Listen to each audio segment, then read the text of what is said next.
Welcome to Partnerships for Profit, the podcast where we bring you inside the world of joint ventures, strategic partnerships, and powerful collaborations. Whether you're looking to expand your network, find new referral partners, or scale your business, you're in the right place. Let's get started.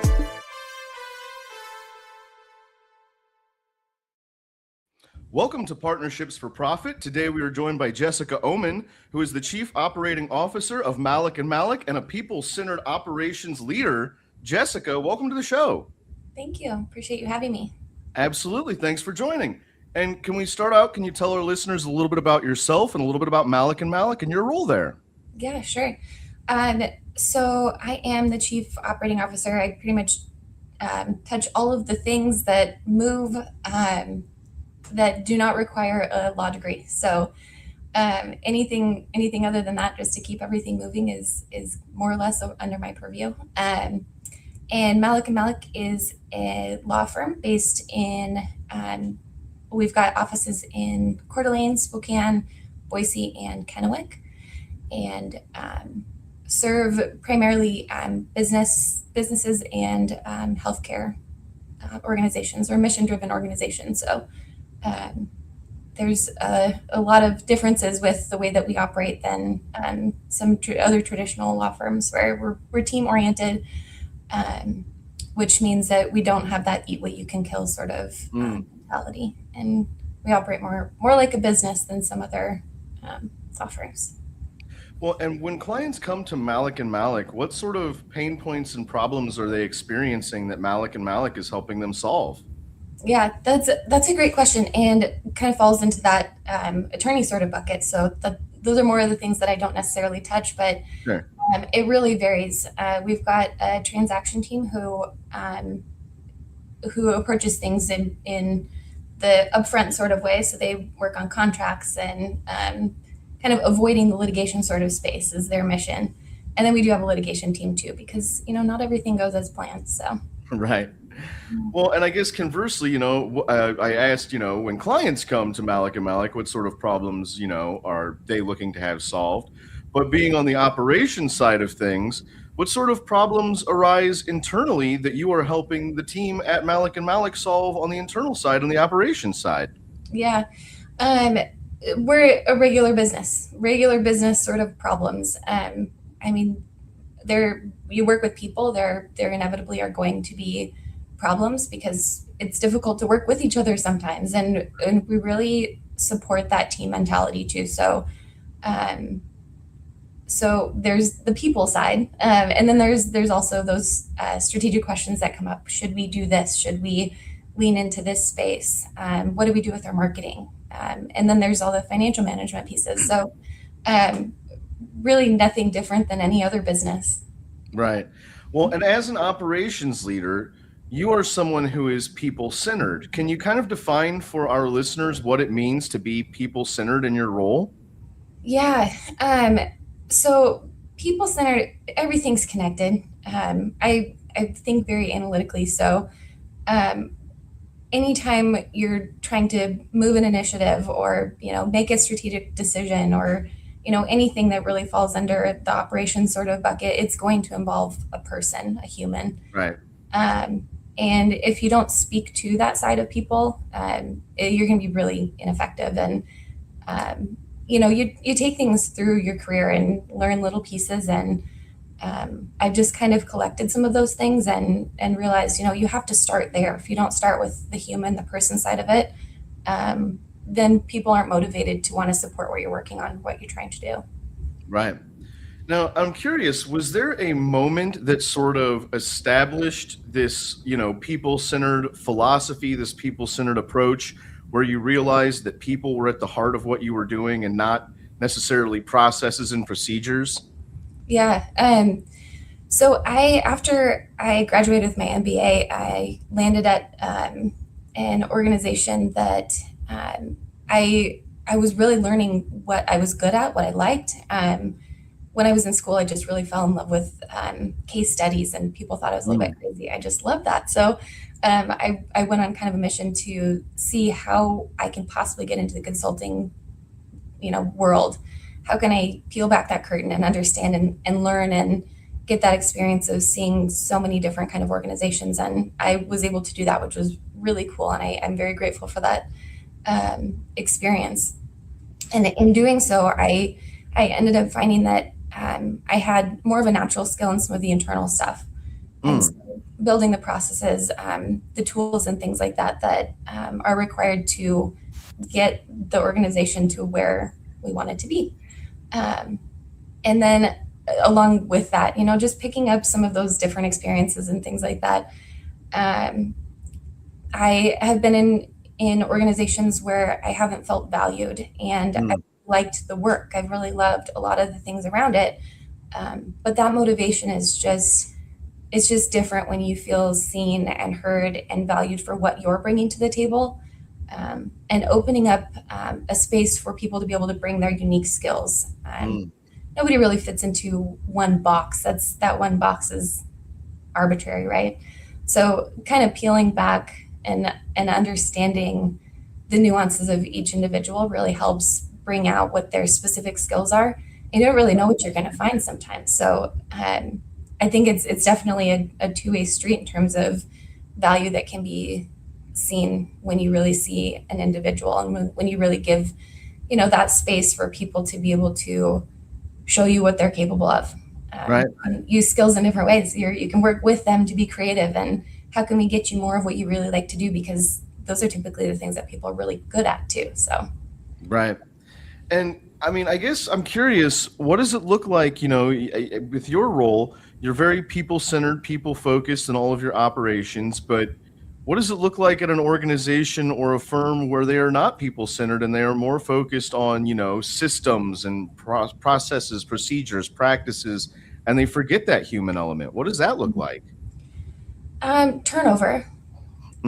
But people will keep looking, right? That sense of belonging runs deep in all of us. So if people aren't really feeling that piece of it, it definitely leads to turnover. People will kind of look to see what the greener grass looks like, and how can I make more money? How can I change my current situation if they're unhappy with the culture or whatever that looks like? But everything is connected too. So it results in the bottom line. It results in metrics that we can track, where it's difficult to track some of these people stuff. Like I call that the squishy stuff. You can't sometimes articulate it. You can't always track it. And it's tricky to kind of see it sometimes, but it's really important. Well, and I'm curious, you mentioned metrics and tracking metrics. Are there any metrics that you are tracking, and what metrics are you tracking, if so, that, are telling you that your operations that you have in place and your practices are working? Yeah. So I think performance just generally. So every organization has KPIs regarding whatever performance metrics are important to them. But that really shows up when people are comfortable, are seen and heard and valued and all of those good things. But I think it's really important to make sure that you're touching base with each person, as well as providing different sorts of spaces where people feel like they can be transparent. And so a couple of things are really important when it comes to that, like employee surveys. They should always be anonymous, right? Like some people are just not comfortable. You have to feel safe to be able to express yourself authentically. And it's hard to get to that place. It takes time. And so making sure there are several different platforms to be able to gather that information. Because what's most important is that we get the information, because if we don't know what those things are, then, we can't fix them. We can't work on them. And then we can't, create whatever metric makes sense for that specific issue to improve it. So. Right. Well, and you mentioned, employee surveys and giving people that sort of safe space to, openly communicate and address things. Can you speak a little further about the importance of communication and clarity in the workspace, especially as it relates to operations? Yeah, I mean, it's table stakes, right? If you're not communicating, you're going to be passing ships in the night, or much less effective. And I think that's definitely the space where that individual touch points are really important too. So, checking in with each person and making sure that those silly questions are, people feel like they're able to actually ask those what seem to be silly questions. And I think that's a hurdle in itself too, right? Making sure that we can actually get the important information. So Right. creating those spaces, I think, is just super important. Well, and the idea of communication and clarity goes back to, and it's almost a buzzword, right? You hear it so much over and over again, this concept of alignment, alignment of people, alignment of the vision. Can you talk a little bit about the importance of that and how important it is that everybody is aligned and everybody knows what the mission is? Can you talk a little bit about that importance? Yeah, absolutely. Um, there's never going to be perfect alignment. You're always going to Right. work on something. You're working with people. There's always going to be something. And it's really important to stay really consistent, I think, with where the organization wants to go. So being consistent, and then digging into those areas where maybe there is that misalignment. Why? What are those things? Maybe there's something that we need to adjust. What can we learn?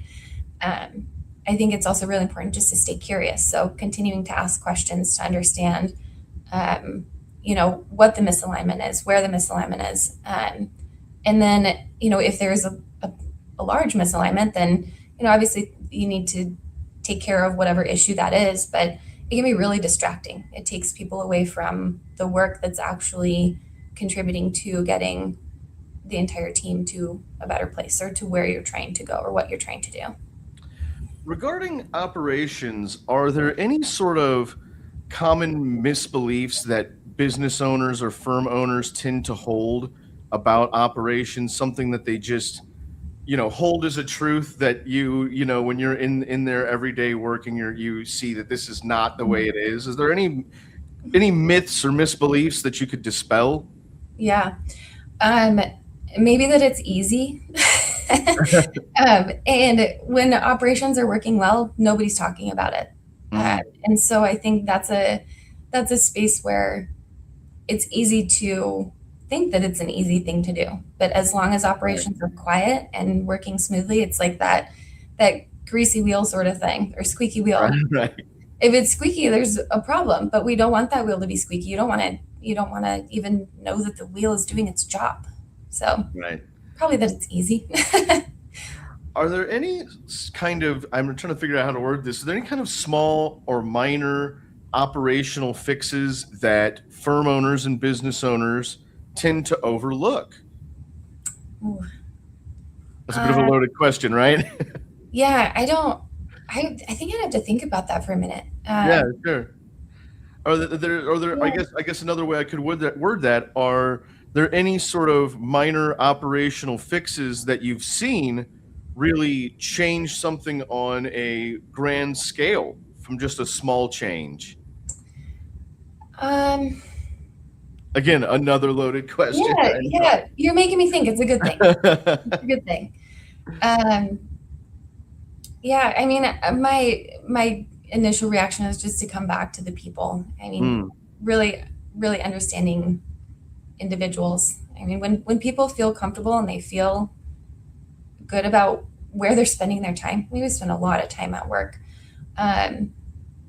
Then, I mean, I wouldn't say that's necessarily it's not fast by any means. Not Sure. easy, fast, or a small feat, I don't think. Yeah, you kind of stumped me there. I have to think about a small sort of tweak. Why do you think so many business and firm owners tend to overlook that human side of the operation? Why do you think that is? Oh gosh, there's so many moving pieces. Right. It's so easy to do that. There's so many moving pieces. I mean, if we're talking business owners, they're personally invested. There's emotion behind it, and I mean, it comes right back to the people part too. They're people too. They have needs, and they get scared, and it's easy to go to some of those things that are easy to track too. And most KPIs are not necessarily people centered. It's results. It's it's process. Right. It's objective, and that's a good thing too. We need those metrics to Right. be able to track the success and the the health of businesses. However, yeah, however, they're people too. It's just so easy to latch onto those things because it brings comfort to know, we are making progress in this space, and they're just easy to track. The people side is not easy to track. Right. What are some of the metrics that you're tracking? And I mean, I guess some of the telltale indicators, right? That you've tried to implement something new into a system or an operation or a procedure.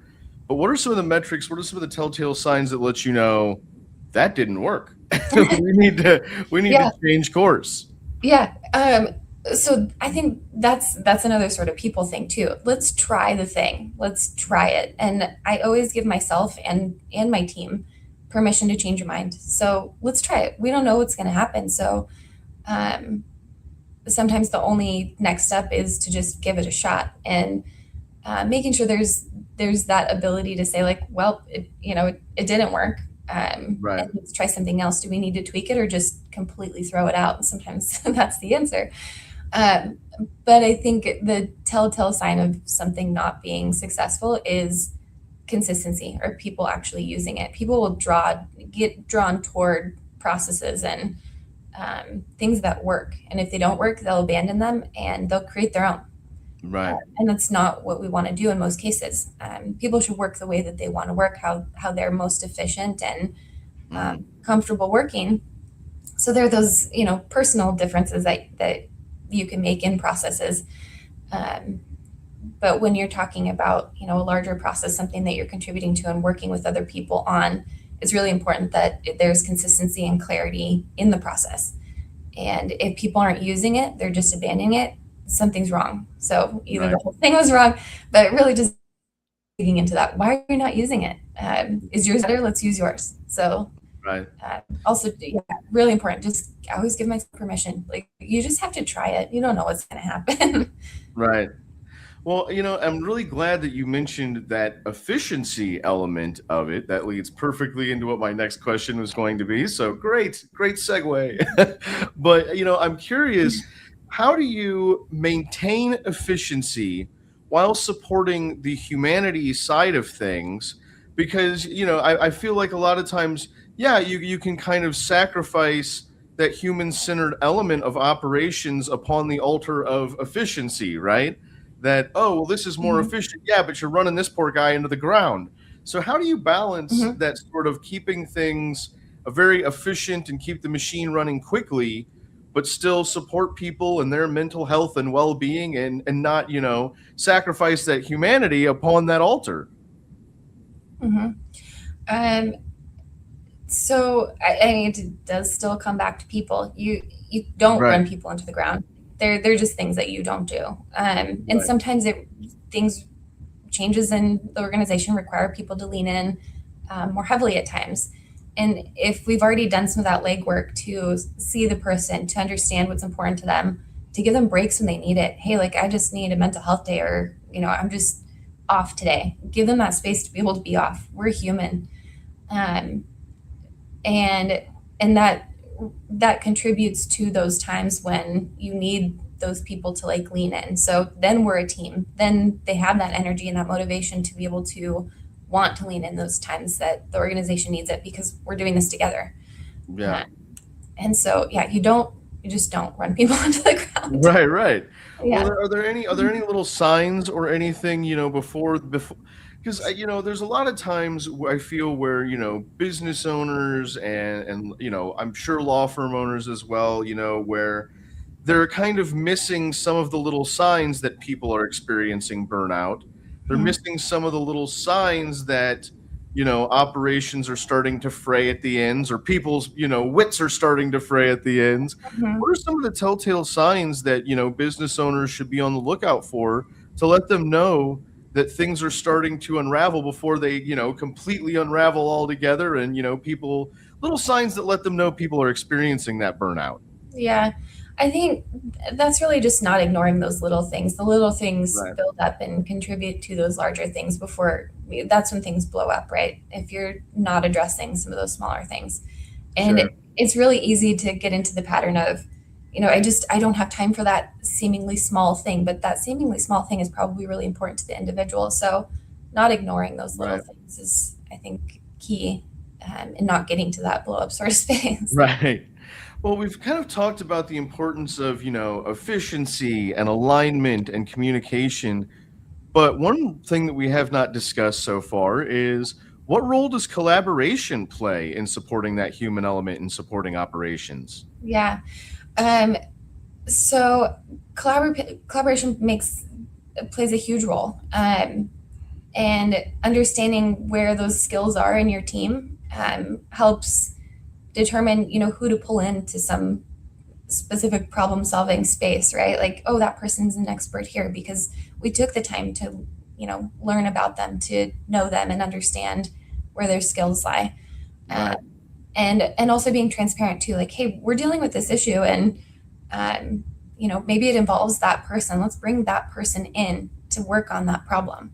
Let's see the full picture. It's really important not to create a solution that you think is going to work without considering that other side too. So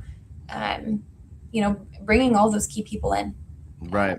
because people see things differently, and not just differently, but they'll see things that you don't see, and it's important to pull each person. And I think too, not ignoring, like, oh, that person doesn't necessarily need to be in this conversation.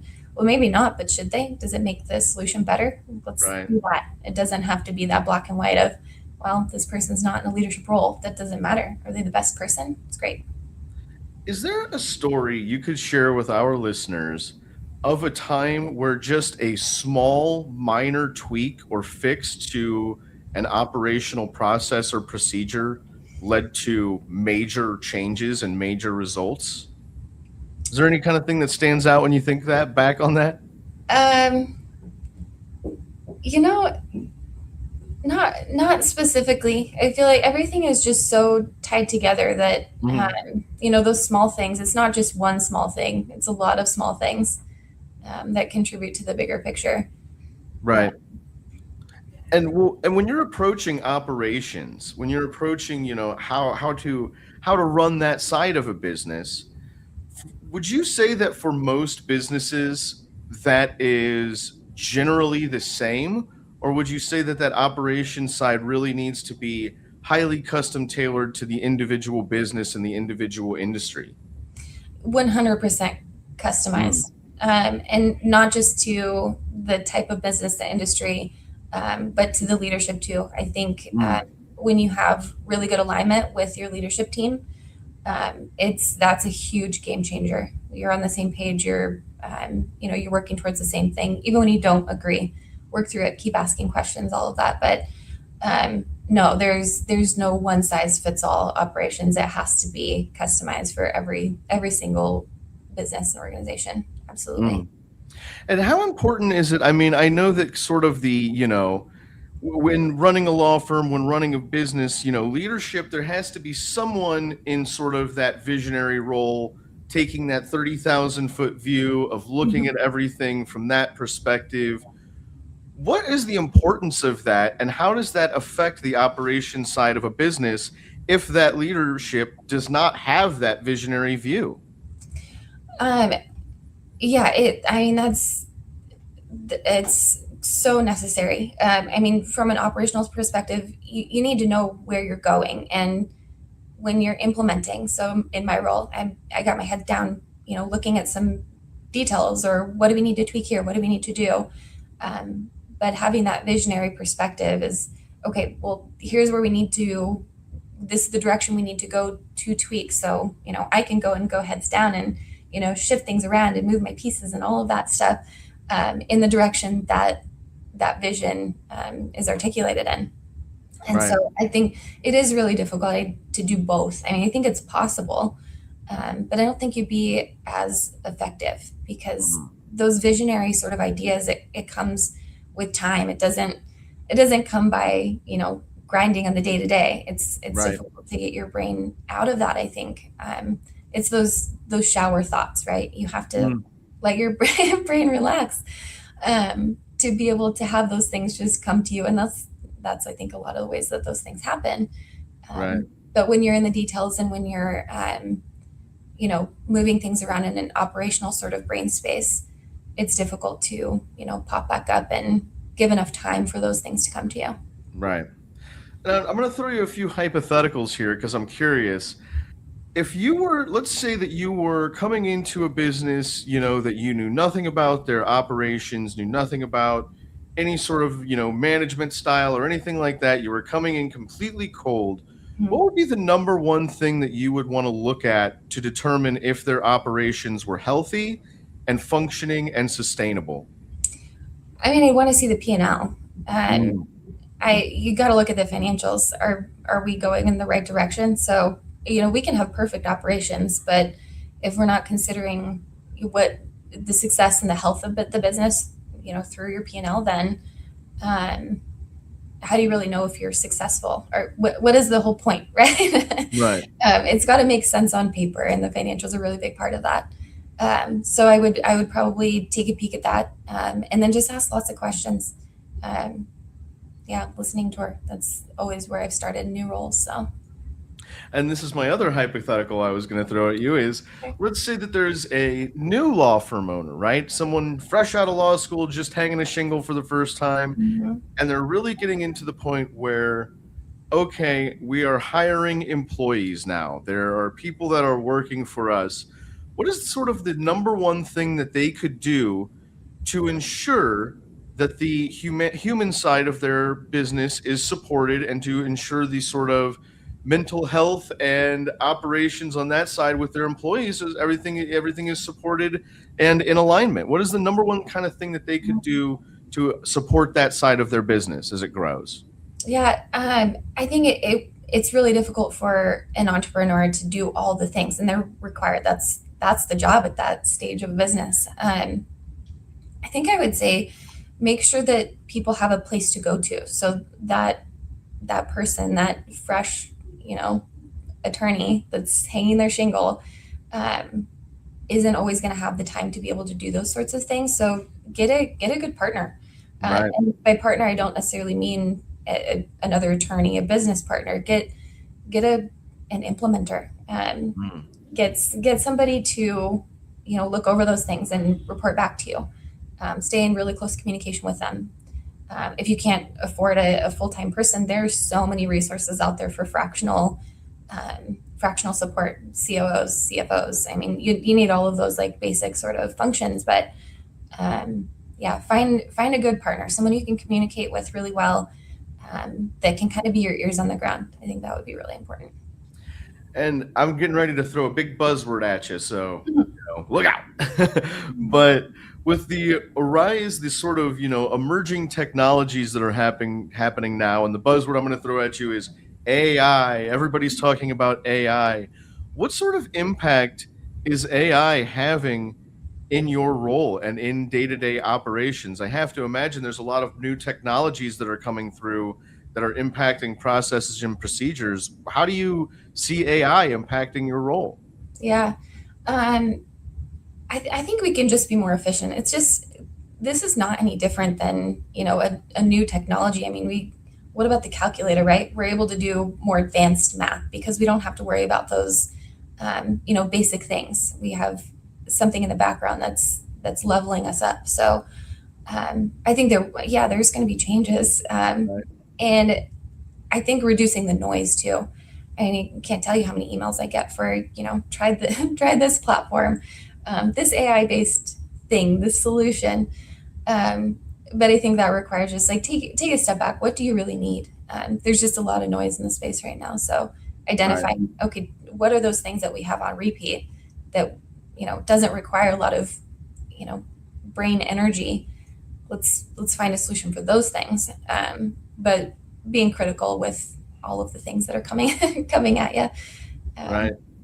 Well, and being a people-centered operations leader, I'm curious, being a people-centered operations leader, everything that you're doing is all about helping people, helping your team, helping the business, making sure everyone's voice is heard, making sure no one's experiencing that burnout. Everything that you're doing in your role is about helping and supporting your team.